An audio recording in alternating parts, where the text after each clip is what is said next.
So, hey guys, welcome back to the channel. Today, I want to talk about discipline. You see, most people fail in their routines and their habit change efforts, not because they lack discipline, but because they have the wrong definition of it. And I mean that literally. Most of us were taught to think about discipline in a way that is actually working against us. It's making us less consistent, not more. And the moment that you understand what discipline actually is, it will fundamentally transform how you approach your habit change. So, in this episode, I'm going to share a story from one of my clients that perfectly illustrates this. And I'm going to give you a simple tool that you can use today that will completely change how you approach your habits, particularly when life gets in the way.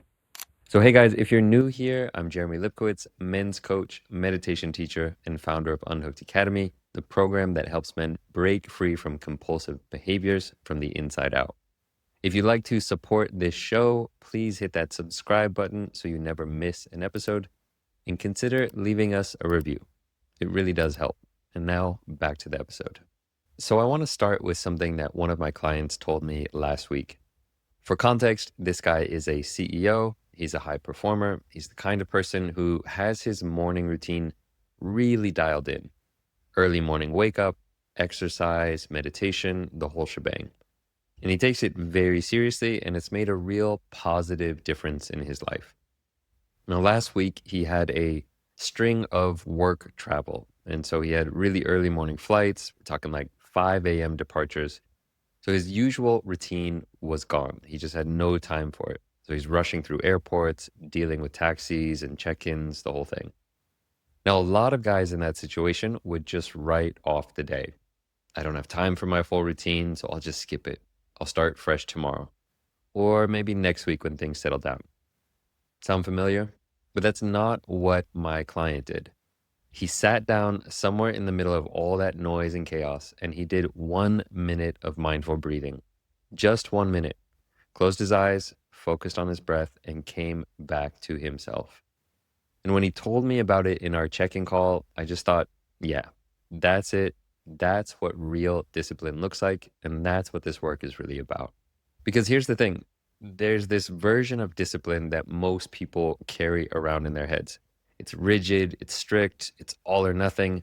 It's like this immovable object. You either do the full thing exactly the way you planned, or you failed. And if you failed, well, you might as well just not even bother. Now, I heard James Clear talk about this recently. He's the guy who wrote Atomic Habits, and he was doing an interview on the Diary of a CEO. And he was talking about what he's noticed from years of studying and working closely with some of the highest performers in the world. And what he said was that discipline isn't rigid. And that reframe about discipline being flexible really stuck with me because it's so different from the story of discipline that most of us are walking around with. I think most of us know this pattern. You set aside an hour to go to the gym, something comes up, and now you only have 25 minutes. So what do? You skip it. You say it's not worth it for just 25 minutes. Or you have a meditation practice in the morning, and one morning you wake up late, you only have 5 minutes before you have to leave, so you skip it. I can't do my full sit, so why even bother? And I get it. That kind of thinking feels logical in the moment. But what it's actually doing is training you to be dependent on perfect conditions. And perfect conditions don't exist, not in real life. So here's what I want you to understand about why this happens, because it's not just laziness. It goes deeper than that. When most people miss their routine or can't do the full thing, it doesn't just feel like a missed habit. It feels like a personal failure, like something is wrong with you. And that shame spiral is actually what kills consistency. It's not the missed workout or the shortened meditation, but the story that you tell yourself about what it means about you. This is something I work on constantly with the guys in my program and also with myself. That all or nothing mindset, it's not just a productivity problem, it's a shame problem and an identity problem. And in recovery, especially, it can be the thing that sends you into a relapse. Oh, I already missed my morning meditation. I'm such a failure. I might as well go all the way. Now, that logic is a trap of impossible standards. You can never win. So, here's what I want to offer you today, something concrete that you can actually use. I want you to think about one habit or practice that matters to you. Maybe it's meditation, maybe it's exercise, maybe it's journaling or reading or showing up for your community. Whatever it is, I want you to ask yourself this question: what is the smallest version of this that still counts? Not the ideal version, but the minimum viable version, the MVV. So for my client in the airport, it was 1 minute of mindful breathing. That still counted. That was enough to keep the thread alive, to remind his nervous system what it feels like to be intentional, what it feels like to come back to yourself in the midst of chaos. So 1 minute still counted. So what's your 1 minute?